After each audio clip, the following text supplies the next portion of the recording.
Good evening and welcome to Captions. For those of you who don't know, my name is Lamar Anderson and I'm sitting in for the ailing Andre Bohannon. Andre, we hope you get better soon. June 16, 1975 was the first broadcast of Captions, a talk show for and about minorities. 37 years later, we're still here, giving you information and knowledge so that you can make a positive change for yourself and your community. Tonight we take you back to an episode that aired in 1984 that talked about Black history. Guests include Dr. Maude Sanders, one of Peoria's original black doctors, Clifton MItchell, an attorney, and Don Jackson, who is still active in the civil rights scene. Enjoy this classic episode of Captions.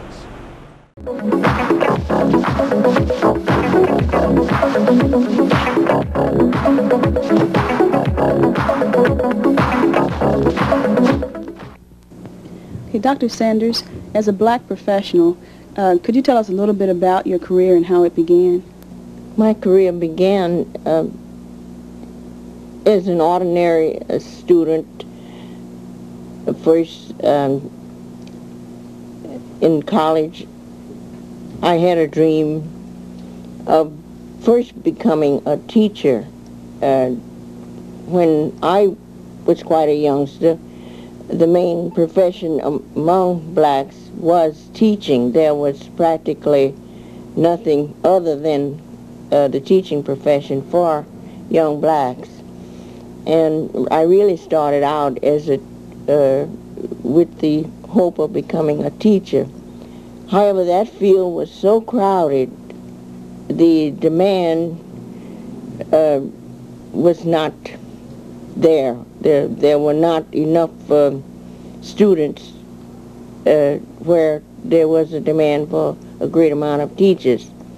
And at that time, teachers were required to pass an examination by the state board in order to become a teacher.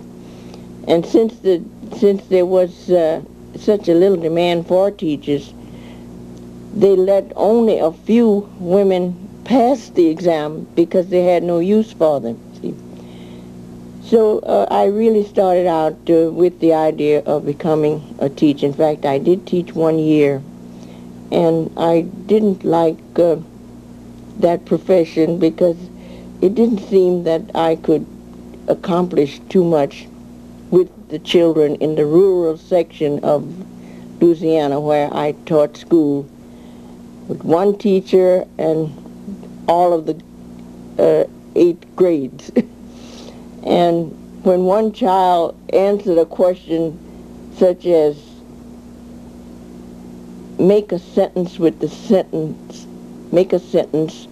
word which, and the child used his experience of the rural section and the farming areas, and he was thinking of the hogs and the pigs and the witches which the older folks had told him about, and he answered the question and said, a witch rode my hog.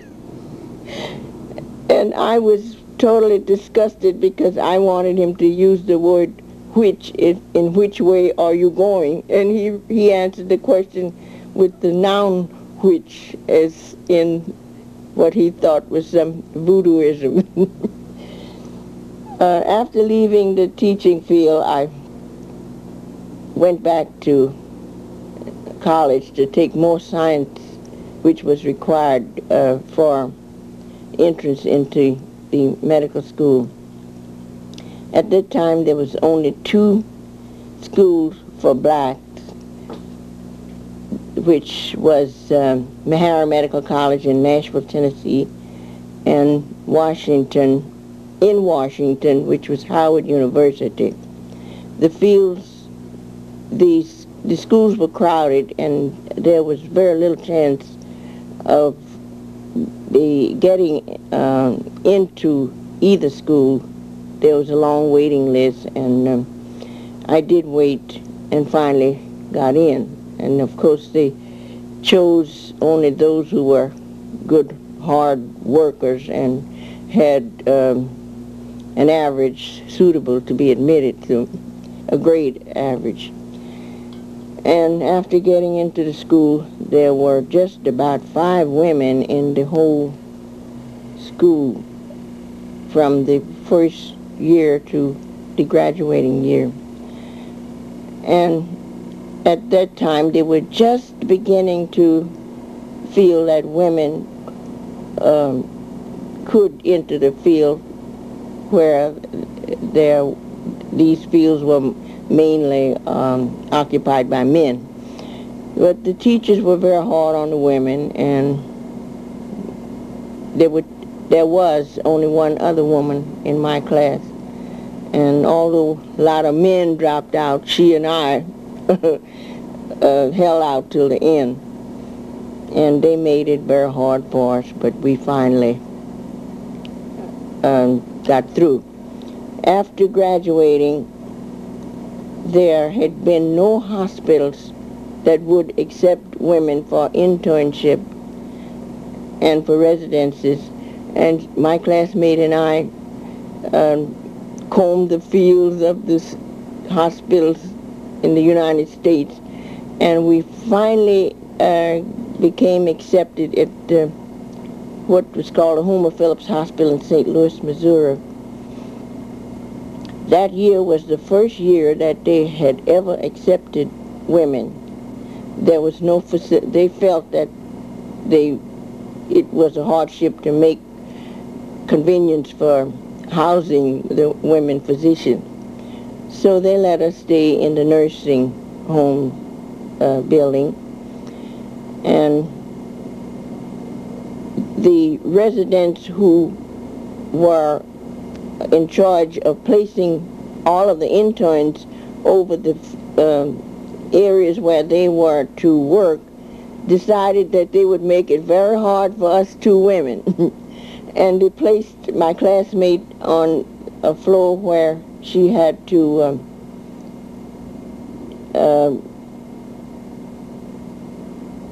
fix broken limbs, and she had to pull and push and put on casts, and it was very heavy for her as a woman, and they gave her as little help as possible. And they placed me on the floor where there were men, and they felt that it would embarrass me because there were only men and venereal diseases of the men. So it finally came to the point where I became in charge of the floor after having been on the floor for 3 years. The men at first resented me as a woman to take care of them for their personal needs. However, they became more resigned to the fact that there was nobody else, so they had to let me do their work too. After graduating, I came here to Peoria and was accepted in the Peoria Medical Society, and on all of the staffs of all of the 3 hospitals in the city. And from that time on, I have been here now for 40 years. Do you find it very difficult being a black female professional? No. There are patients who still have their preference as a woman doctor, and of course, as a student, I had the obstacles of being black and of being a woman also, and I don't know which was the greater, but it took a little perseverance to go through, but with a little perseverance, anyone can make it. It's a hard struggle now. I don't think it is as hard now as it was then, but financially it was no harder then than it is now. Now there are more scholarships, but then somebody had to put out a little money, and you had to work. I worked as a tailor, and the government gave little jobs to students, and that way I was able to get through. Was there a prominent figure in your life, someone that you could look up to as a role model? Yes, I can contribute the fact that I am a physician to a sister of mine who really instilled the idea into me to become a physician. At the time when I was a youngster, as I said, nobody had too much ambition. There wasn't too much you could do. Even if you had an education, when you got out of school, there was only menial jobs, and nobody had a job to give you where you could apply or use the education that you had obtained. And my sister decided that it might be a good thing if I would go to medical school. And I was not too thrilled about it, but I became interested because of the fact that at one time I had been very, very ill and was not expected to live. Nobody told you, the doctors didn't tell you what your problem was, and if you got well, you still was quite lucky and didn't even know what your illness was caused from. So I was interested in helping people because of the fact that I knew how ill I had been and how lucky I was to have gotten well. And so after my sister encouraged me to go, I decided that I would go. Do you have any advice that you'd like to share with some of our black females who are interested in becoming professionals? I would advise them to apply themselves, to work hard. There is a transition from the trend of the atmosphere when a student is in high school or in college, from the atmosphere that they enter into a professional field. Nobody gets on you or get behind you to do your work. You do it if you want, and if you don't apply yourself, nobody cares. Nobody gets behind you to keep up, and they politely let you fail without too much advice to tell you to do your work. So you have to work hard and apply yourself, and remember that you have a goal, and it takes hard work to reach that goal. Looking back on 1983, what significant achievements among blacks impressed you the most? Well, there are many achievements. I just can't think of any one particular one at this time, but it has impressed me so much so to know that women are in every field of endeavor now, and that women can enter the fields that was once occupied by the male only, and nobody looks upon them as being out of their place. And it isn't hard to get into these fields, and there's so much that they can do and they can learn now, and so many places we can go now where we couldn't years ago, and there's so much opportunities to achieve and to learn that were not open to us years ago. We'd like to thank you, Dr. Sanders, for sharing with us those words of wisdom and advice to our young people. We'll be back in just a moment.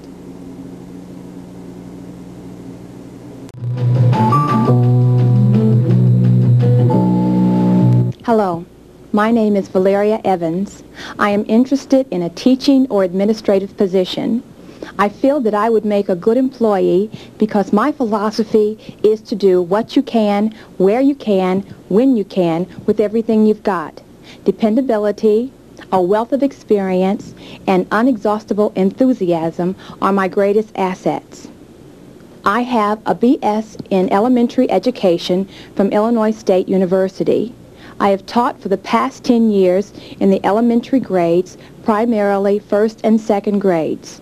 As of last year, I expanded my experience into the administrative area in education when I became head teacher for Learning Tree Day School. I have gained a wealth of knowledge in the administration area, having dealt with setting up curriculum, programming, staff development, and public relations. You can contact me by calling 671-3965 and asking for me, Valeria Evans. Thank you. Would you like to tell us how your career started? My career as it is today, I am primarily a relocation officer for the city of Peoria, and it involves relocating persons who have been displaced by the activities of my department, which is redevelopment for the city of Peoria. And of course I do encounter problems here and there, but that's what my job is, to try to help solve these problems. I have only been involved in this job per se for about 4 or 5 years, but my career as a whole has been always centered around people, trying to aid people, you know, to make their lives better. That is rewarding to me, and your career has to be rewarding to you, or you won't be able to stick, you know. I think another thing that you have to remember is that from the very beginning of your life, that's when your career begins, and every facet is very important to the forming of a career. Did you have a role model or someone you looked up to? Yeah, I can remember, Juliet Whitaker. I know have you heard the name, Juliet Whitaker? Okay, well, she had the Learning Tree Daycare School over there, and then it was an elementary school, sorry. I can remember real young up at Carver Center, Miss Whitaker always had time for us, and she exposed us to so many things, you know, and she's still involved in it, but I really still look up to her, you know. And another thing, you said one person. Well, she was the one person. Also, I look at it like this. Anybody that has anything to offer, I look up to them. And if they have something good, I try to capitalize on what they have shared with me. This has been one thing that I always have done. Is it difficult being a black professional? Yes and no. First place, we'll look at the yes part. I think the part about being the black female, it is not getting any easier. We'll put it like that. And if you took the female away, being black has always been a problem to other people, not to me, because it's not a problem to me. They are the ones that have the problem.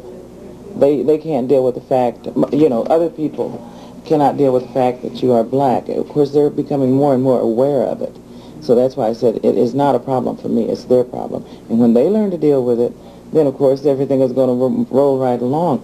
And then as far as being a woman, you know, I have never let that be a problem to me. Again, I say that's their problem, it's not my problem. I feel like whatever is out there, you know, whether I'm black, whether I'm a woman, I've got to take care of my end of it. And it's up to whomever I come in contact or encounter, they'll have to deal with that. What advice would you give to our younger viewers? Okay, first thing I'll say is remember that you are a person, you are somebody, and you are entitled to whatever you can accomplish or succeed or acquire. And don't think that anybody owes you anything. They won't give you a thing. You have to earn everything that you get. And don't feel that you have to compromise to get what you want. And this is yours. Go out there and get it. But don't look for a freebie. There are no handouts. You have to work for it. And you have to work hard. And the harder you work, the more you appreciate what you go after. What did you see as significant events in 1983? I have to say first, Miss America. Yeah, Miss America. I am so overjoyed about that. I don't care if it was just for a token. I don't care what it was. It still opened the door for other things. And see, this is a very, very talented young lady, and I just love her because she is really representing us, the black woman and the black race. Also, wait a minute, we got the astronauts are natural. I have to say that. Of course, I'm against any more defense spending, but she didn't ask me that. And of course, you know, that being a first, you know, and the first woman also, the first black male and the first woman astronaut, okay. And we're making better strides in politics. We're not where we need to go, but we are making strides, and people are becoming more and more aware of it. Go register and vote too. You know, they're becoming more and more aware of it, and everybody, I don't care whether you are learned or I don't care who you are, you don't have to have money, you can always get involved in politics because this is what influences where you are right now, and it's up to us to keep going. So I'm very proud of the strides we're making. Thank you, Mrs. Gulley. Mr. McKnight, would you tell us how your career got started? Well, that's an interesting question. Actually, when you say career in terms of what I'm doing now, it really wasn't something that I set out to do, so to speak. My background was in accounting. I worked for People's Gas in Chicago as an accountant, came here with Caterpillar. And some 10, 11 years ago, I came with the city in a rehabilitation program as a finance officer. And really one thing has evolved to another, which has brought me where I'm at. But this isn't a career that I chose back at, you know, some earlier date to actually go into as a profession. Did you have a role model or someone you looked up to? Yes, I'd have to say in all honesty, and you have to realize that I came through in the mid and early 60s. Certainly at that time the biggest role model was Martin Luther King, without a doubt. I remember those days like days in our lives, not something you read in the history book. I was right, yeah. Is it difficult being a black professional?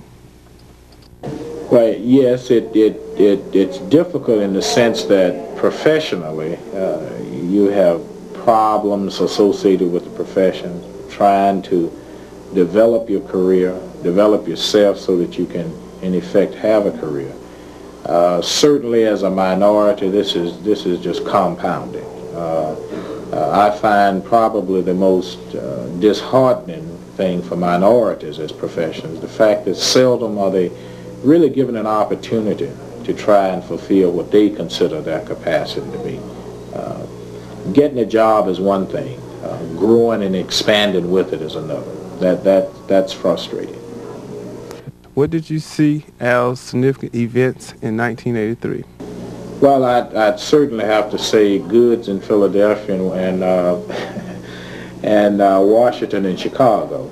And the reason being, short of having a solid economic base, of which most minorities don't, certainly a political base is just about as good as we can do based on what we have. I'm impressed that doomsday predictors indicated that certainly Chicago would come loose to seams, and it's well. I was up there a week or so ago. As a matter of fact, it looks just about like the same Chicago it was. So the fact that black mayors and blacks in significant positions should have a detrimental effect, I think it's evident. You got Tom Bradley in L.A. It's still Tinseltown. You know, those things impress me because short of being able to go set up a high-tech corporation, I think the next best thing is to have some influence in the political process. What advice would you give to our younger viewers? I'm a strong advocate of blacks and education. And I don't mean in the cliche sense where it's always good for everybody to go to school. For blacks, it's not good, it is absolutely necessary. You have no choice in education. And even with that, you're going to find it's all uphill. So realistically, probably the most significant advice I can give the blacks is not only go to school, but take it upon yourself to require and demand that you learn something, because you're going to need that and every other positive break you can get in order to make it, and that's just a cold reality.